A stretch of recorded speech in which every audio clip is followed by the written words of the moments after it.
आप में से अधिकांश लोग तो जानते ही होंगे, लेकिन शायद कुछ लोग ना जानते हों कि श्री अमरनाथ जी की यात्रा में जाने के लिए दो रूट्स हैं। इनमें से एक रूट पहलगाम से होते हुए और दूसरा बालटाल से होते हुए जाता है। आपको श्री अमरनाथ जी की पवित्र गुफा तक जाने के लिए किस रूट का चुनाव करना है, इस बात का डिसीज़न आप तभी कर पाएंगे जब आपको इन दोनों रूट्स के फ़ायदे और नुकसान दोनों का पता हो। तो आज के इस वीडियो में मैं आप लोगों को इन दोनों रूट्स का एक डिटेल्ड कंपैरिजन बताऊंगा, जिससे कि आप यह जान पाएंगे कि आपको बालटाल या फिर पहलगाम किस रूट से बाबा अमरनाथ के दर्शनों के लिए जाना चाहिए। तो सबसे पहले महादेव के सभी भक्तों को जय श्री अमरनाथ, जय बाबा बर्फानी, हर हर महादेव।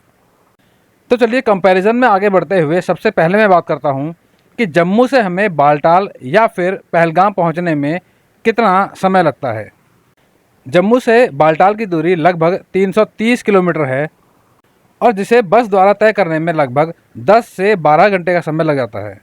वहीं दूसरी ओर जम्मू से पहलगाम की दूरी मात्र 236 किलोमीटर है।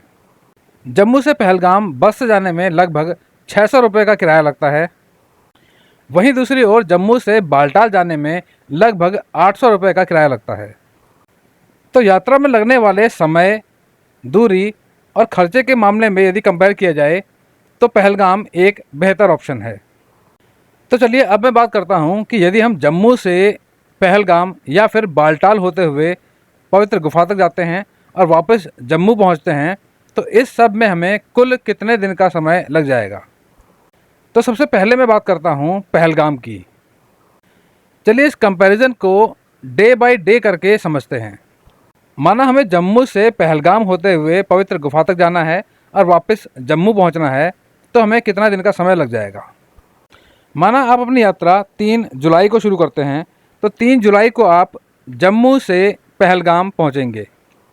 पहलगाम पहुंचकर आप ओवरनाइट स्टे करेंगे और 4 जुलाई को पहलगाम से जीप लेकर चंदनवाड़ी पहुंचेंगे। चंदनवाड़ी में चेक पोस्ट है। पहलगाम रूट से जाने वाले सभी यात्रियों के परमिट्स चंदनवाड़ी में चेक किए जाते हैं। तो 4 तारीख को हम पहलगाम से चंदनवाड़ी होते हुए शेषनाग तक पहुंचेंगे। शेषनाग जो कि पहलगाम रूट का एक मुख्य स्थान है, यहाँ पर एक शेषनाग झील भी है और हमें यहाँ पर शेषनाग में स्टे करना होगा। तो 4 जुलाई को हम शेषनाग में स्टे करेंगे और अगले दिन 5 जुलाई को शेषनाग से अपनी यात्रा शुरू करके 5 जुलाई की शाम तक पंजतरणी पहुंच जाएंगे। अब हम 5 तारीख को पंजतरणी में स्टे करेंगे और फिर 6 तारीख को पवित्र गुफा में दर्शन करने के बाद बालटाल रूट से वापस बालटाल बेस कैंप पहुंच जाएंगे। अब 6 तारीख की रात को हम बालटाल बेस कैंप में स्टे करेंगे और 7 तारीख यानी 7 जुलाई को बालटाल से वापस जम्मू पहुंच जाएंगे। पहलगाम रूट से होने वाली इस पूरी यात्रा में हमें 5 दिन का समय लग जाएगा और इन 5 दिनों में हमको 1 दिन पहलगाम, 1 दिन शेषनाग, 1 दिन पंजतरणी और 1 दिन बालटाल में रुकना पड़ेगा। तो चलिए अब बात करते हैं बालटाल रूट की। चलिए हम फिर से अपनी यात्रा को 3 जुलाई से शुरू करते हैं। हम 3 जुलाई से जम्मू से चलकर बालटाल बेस कैंप पहुंच जाएंगे और 3 जुलाई की रात बालटाल में स्टे करेंगे और 4 जुलाई की मॉर्निंग में अपनी पैदल यात्रा आरंभ कर देंगे। 4 जुलाई को डोमेल चेक पॉइंट से होते हुए हम पवित्र गुफा में दर्शन करेंगे और शाम तक वापस बालटाल बेस कैंप पर पहुंच जाएंगे। अब 4 जुलाई को रात में हम बालटाल में स्टे करेंगे और 5 तारीख को अर्ली मॉर्निंग हम बालटाल से जम्मू की बस लेकर 5 तारीख को जम्मू पहुंच जाएंगे। जहां पहलगाम रूट में हमें 5 दिन का समय लगा था, वहीं बालटाल रूट में हमें मात्र 3 दिन का समय लगा। बालटाल रूट से हमें केवल 2 ही दिन स्टे करना पड़ता है।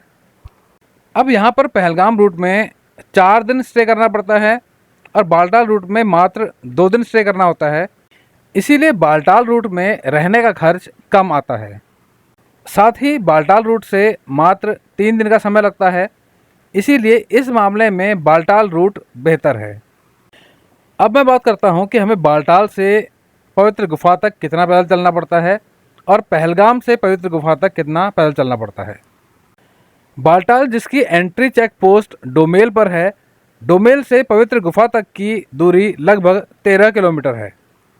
वहीं पहलगाम जिसकी चेक पोस्ट चंदनवाड़ी पर है, चंदनवाड़ी से पवित्र गुफा तक की दूरी लगभग 30 से 32 किलोमीटर है। रास्ते की मुश्किलों की बात करें तो बालटाल एक मुश्किल रास्ता है क्योंकि यहाँ पर चढ़ाई थोड़ी ज़्यादा है। वहीं दूसरी ओर पहलगाम वाले रास्ते में खड़ी चढ़ाई नहीं है और इसी वजह से पहलगाम वाले रास्ते को एक आसान रास्ता माना जाता है।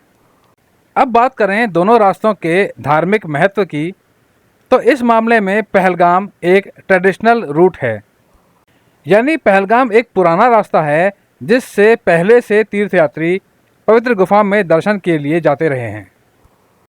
इस रास्ते में पड़ने वाले स्थानों का अपना धार्मिक महत्व है, जिनमें पिस्सू टॉप, शेषनाग, गणेश टॉप जिसे महागुण टॉप भी कहा जाता है विशेष हैं।